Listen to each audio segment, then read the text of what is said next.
আজকে আমরা আমাদের গ্রামে ঘুরতে এসেছি। অনেক সুন্দর একটা জায়গা। মোহাম্মদ ভাই আসে নাই, আমজাদ ভাই আসে নাই, খুব মিস করতেছি। রাসেলকে অনেক মিস করতেছি। রাসেল এখন চিটাগাং চলে গেছে, তার ফ্যামিলির অসুস্থ আছে একজন। অসম্ভব সুন্দর একটা জায়গা আমরা ঘুরতেছি, বিশাল বড় এরিয়া। তারপরে আমরা সবাই একেবারে দেশি পিওর টমেটো কিনছি। এখানে কিন্তু কোনো ফরমালিন নাই। যদি খুব কাছ থেকে আমি টমেটোটা আপনাদের দেখাইতে পারি, মানে কি বলবো, কালারটা দেখেই বুঝতে পারতেছেন, একেবারে পিওর টমেটো। তুমি কিছু বলবা? হ্যাঁ হ্যাঁ, টমেটো পর্যন্ত খাইলাম আজকে। জায়গাটা কেমন লাগতেছে? জায়গা তো না আসলে অনেক সুন্দর। অনেকদিন পরে এত দূর দূরান্ত পর্যন্ত খালি সবুজ আর সবুজ। সুন্দর, হ্যাঁ আসলে অনেক সুন্দর।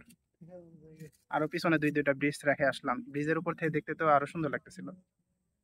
ঠিক জায়গায় আসছি ভাই ঘোরার জন্য, এত সুন্দর ওয়েদারের মধ্যে। রাসেল, তুমি অবশ্যই লাইক করবা। বাই, সবাই ভালো থাকবেন।